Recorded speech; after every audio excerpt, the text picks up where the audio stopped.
Bienvenidos a Científicamentes, el podcast amateur donde yo, Alexander, cada semana les contaré historias, curiosidades y biografías, además de una que otra anécdota de científicos tan relevantes y no tan relevantes que han ayudado al desarrollo y progreso de la humanidad.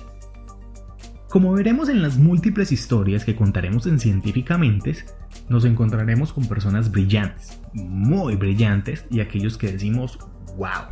¿Cómo es posible encontrar a alguien con semejante genialidad? Personas que a lo largo de la historia dejan marcas tan profundas que sus nombres nunca son olvidados al pasar por el tiempo. Es más, llegan a tomar tanta relevancia que se convierten en íconos, símbolos y ejemplos para las siguientes generaciones. La primera vez que escuché sobre este galardonado personaje del que vamos a hablar el día de hoy, quedó tan marcado en mi memoria su nombre que hasta he llegado a pensar que si algún día llego a tener descendencia, quién sabe, mis hijos, y en este caso particular mi hipotética hija no nacida imaginaria, deberá llevar al menos uno de sus nombres, con la intención de que al menos espiritualmente, entre comillas, adquiera esa pasión, amor y devoción por la ciencia, y por demostrar, como muchas otras mujeres lo han hecho antes, pues demostrar que para la mujer no hay nada imposible. Claro, vamos a hablar de nuevo de otra mujer, tan importante que el día de hoy es considerada la madre de la física moderna y reconocida a nivel mundial por ser la primera mujer en recibir el premio Nobel, no solo una vez, sino que recibirlo en dos veces en dos áreas distintas, tanto en física como en química. Hoy, en este episodio de Científicamentes, me llena de emoción, no saben cuánta de verdad, hablar de Marie Salomea Sklodowska-Curie, la dama radioactiva. María Sklodowska nació el 7 de noviembre en Varsovia, en la Polonia ocupada por los rusos en 1867. Fue la quinta hija de Władysław Sklodowski, un profesor de física y matemáticas, y de Bronisława Boguska, una maestra que era pianista y cantante. Era la hermana menor, siendo sus hermanos mayores Sofía, Joseph, Bronisława y Elena. En aquella época, Polonia era ocupada por los rusos casi en su totalidad, y era costumbre de los rusos obligar a las familias en que se deshicieran de su cultura, de su idioma, de sus tradiciones, y empezaban a imponer las rusas. Pero la familia de María nunca se doblegó, tanto así que la familia de su padre, como la de su madre, perdieron sus fortunas apoyando sublevaciones nacionalistas polacas, destinando sus recursos a recuperar la independencia de su país. Debido a la situación social de la época, María, junto con su hermana Elena, asistían a clases clandestinas donde les enseñaban las costumbres, la historia y las tradiciones de Polonia. Además de esto, su padre, que como mencionamos era un maestro, después de que las autoridades rusas clausuraran los laboratorios en las escuelas polacas, trasladó todos estos equipos de laboratorio a los que él tenía acceso a su casa, con la intención de enseñarle a sus hijos el uso de ellos.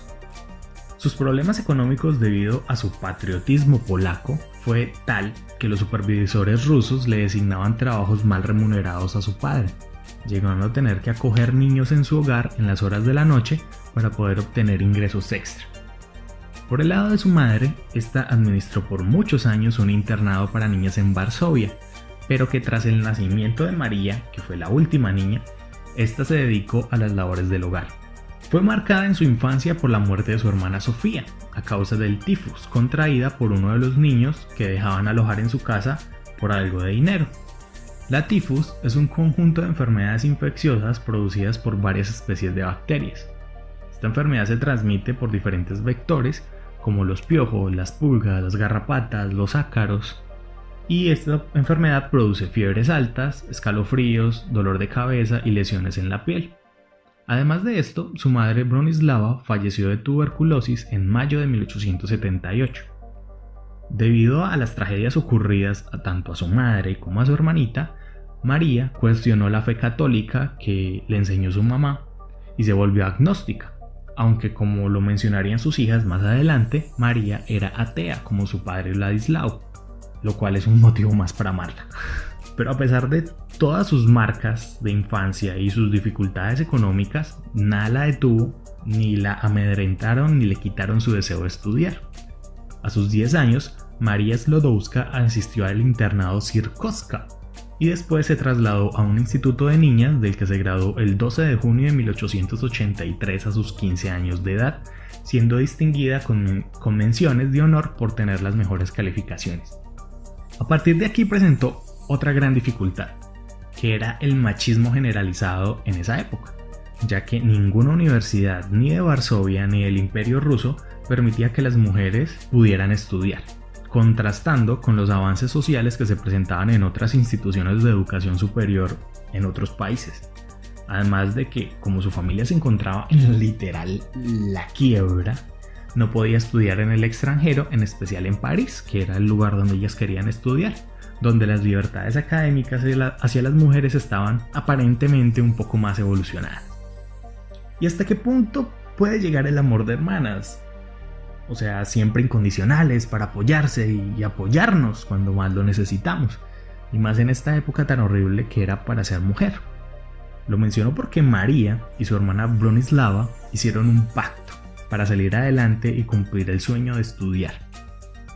Esto ya que ambas hermanas llegaron a un acuerdo, donde María trabajaría en Polonia y le enviaría la mitad de su salario a su hermana para que ésta pudiera estudiar la carrera de medicina en París.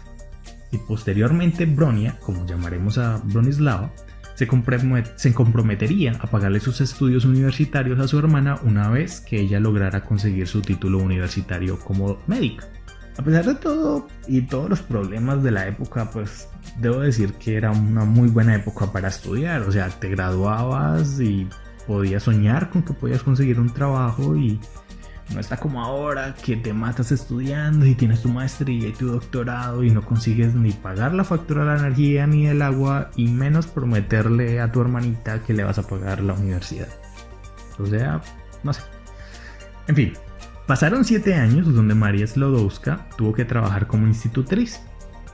Primero con la familia Swarovski, una familia muy amiga de la familia de ella, a las afueras de Varsovia, donde le enseñaba a un par de niñas, una de 10 años y otra de 18, que era la misma edad que tenía María en esa época. Esta niña de 18 se convirtió en una muy buena amiga de María. El hijo mayor de la familia, Kazimierz Swarovski, se enamoró de María e incluso se comprometieron para casarse. Pero los padres de la familia Swarovski se opusieron, debido a que, como ellos eran de clase alta y ella era pobre, entonces no se podían casar. Kazimierz aceptó la decisión de sus padres y rompió la relación con María, dejándola con el corazón roto. Hay que agradecerle un poco a Kazimierz. Pensemos, o sea, si ella se hubiera casado con él, tal vez no hubiera logrado lo que logró. Así que, no sé. Ya saben, chicas, chicos, una relación fracasada no es el fin del mundo y puede ser el camino para algo mejor. Piensen, en 1889 dejó ese empleo y comenzó otro con otra familia, también como institutriz, recibiendo por fin en el año de 1890 una carta desde Francia de su hermana Bronislava que decía: "Te espero en París el año que viene". En noviembre de 1891 por fin ingresó a la Universidad de Soborna, en París, a la Facultad de Ciencias. Esta facultad tenía 1825 estudiantes, donde solo habían 23 mujeres. Es muy poco, o sea, en la época esta universidad tenía más de 18.000 estudiantes, pero solo habían 290, 260 mujeres, o sea, las mujeres sin mucho las dejaban ingresar. Inicialmente vivió con su hermana, pero al no encontrar tranquilidad para estudiar allá, se mudó a un barrio de estudiantes donde su presupuesto escaso le daba sin mucho para cenar té, pan y mantequilla, de vez en cuando un huevo o a veces nada, dedicando su alma y su cuerpo al estudio. A pesar de su amor por Polonia, se sintió tan atraída al país donde estaba estudiando que afrancesó su nombre. De ahí viene que en algunos textos aparezca como María y en otros como Marie. Marie, como la seguiremos llamando ahora, cumplió todas sus asignaturas y presentó los exámenes finales en 1893, obteniendo notas superiores a las de sus compañeros, lo que nos demuestra que algunas de las personas más increíbles florecen de la adversidad, todo un ejemplo de dedicación. Regresó a Polonia en sus vacaciones de verano, donde se convirtió en un símbolo de admiración por parte de aquellos que defendían el derecho de estudiar de las mujeres y debido a sus buenas calificaciones durante la licenciatura de física, la Fundación Alexandrovich le otorgó la beca que le permitió estudiar una segunda licenciatura ahora en matemáticas, que terminó en 1894. Posteriormente obtuvo una beca de la Sociedad para el Desarrollo de la Industria Nacional, con el fin de estudiar las propiedades magnéticas del acero, donde estudió con Gabriel Lippmann, uno de sus tutores de la Universidad de Sorbona. Al empezar su investigación, notó que el laboratorio no tenía ni equipos ni expertos en el área de magnetismo, y gracias a un profesor alemán pudo contactarse con Pierre Curie, un experto en el área del magnetismo. Y qué curiosa es la vida, o sea, gracias a una investigación magnética se conocieron dos grandes mentes de la ciencia. Pierre, o como sea que lo quieran pronunciar, era un hombre de 35 años en la época, que había enviudado 15 años antes de conocer a Marie. Según Marie, en su primer encuentro, abro comillas, iniciamos una conversación que no tardó mucho en hacerse amistosa, teniendo temperamentos e intereses académicos similares. Ambos terminaron enamorándose y un año después anunciaban a sus familias que se casarían, siendo el 26 de julio de 1895 cuando viajaron a Sux, a las afueras de París, para contraer matrimonio. Me disculpan si alguien sabe francés, sus nombres son un poco difíciles de pronunciar. Se fueron a Sux para contraer matrimonio, donde no usó un vestido de bodas, sino que se casó con su bata de laboratorio azul. Según la historia, en su luna de miel recorrieron la costa de la Bretaña francesa en unas bicicletas que les dieron como regalo de bodas. O sea, qué pura ternura, o sea, puro amor.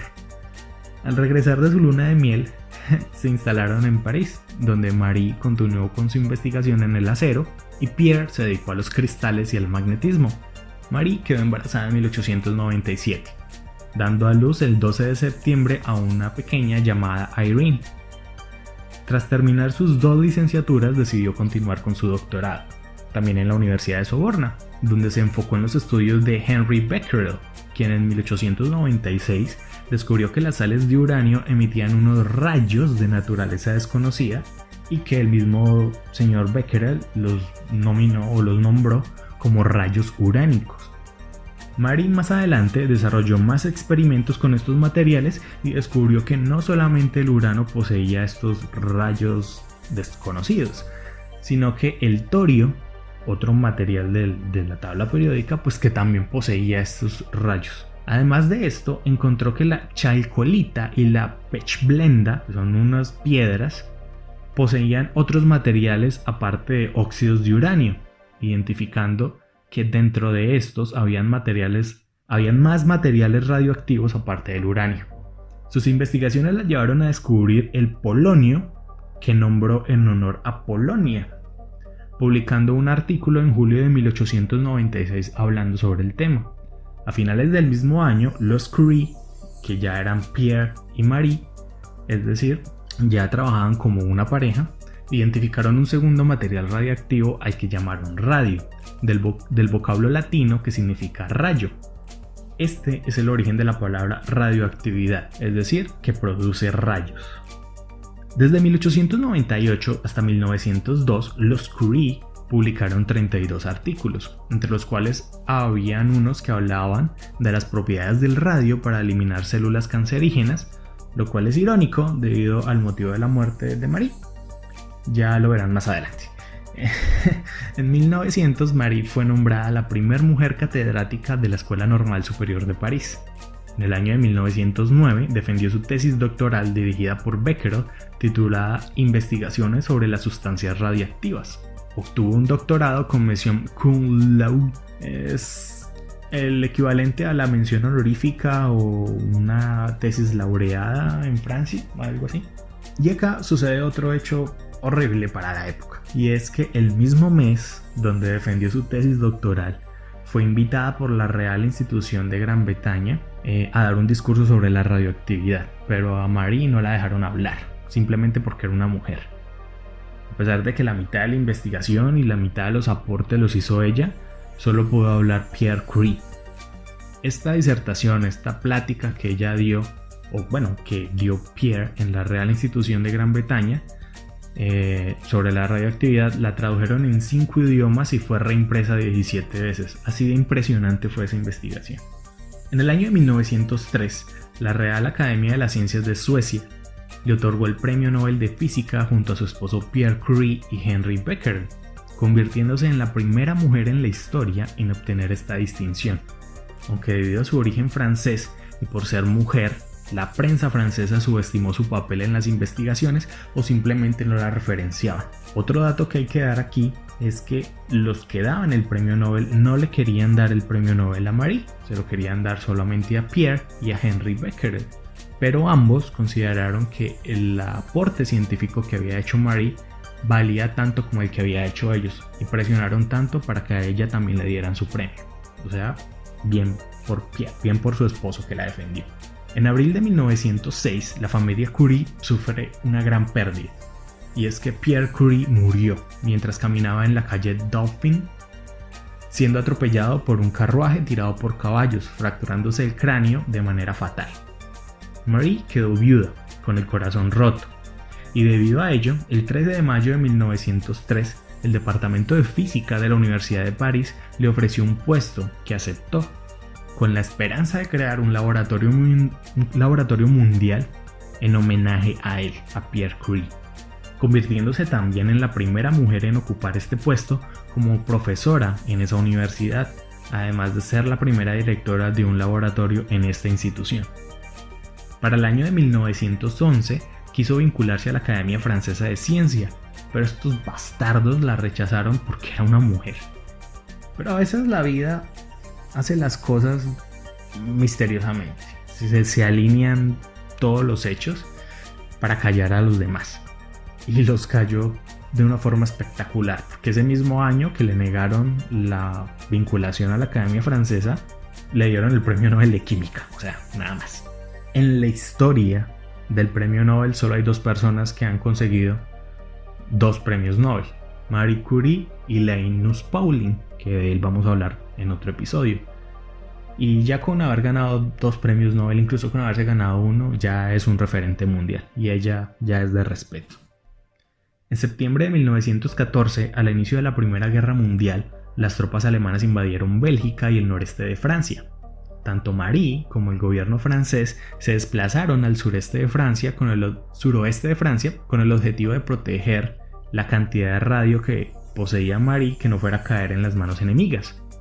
Además de esto, tras el descubrimiento de los rayos X por parte de Wilhelm Röntgen, Marie Curie tomó la iniciativa junto con su hija Irene de equipar y de crear pequeñas máquinas de rayos X, y los meterían en estos vehículos y los enviarían al campo de batalla con el fin de que los usaran para ubicar de manera certera las lesiones en los heridos y que las cirugías se hicieran con mayor precisión. A estos camioncitos se les llamó los pequeños Curie, del francés Le Petit Curie. Con ellos se tomaron más de 1 millón de radiografías, salvando muchísimas vidas. Esto le dio una enorme fama y reconocimiento. Entre otros honores, la Universidad de Varsovia en Polonia la nombró profesora honoraria y en París se la designó como la directora del recién creado Instituto del Radio. Entre los muchos estudios se consideró que el radio era una cura para el cáncer.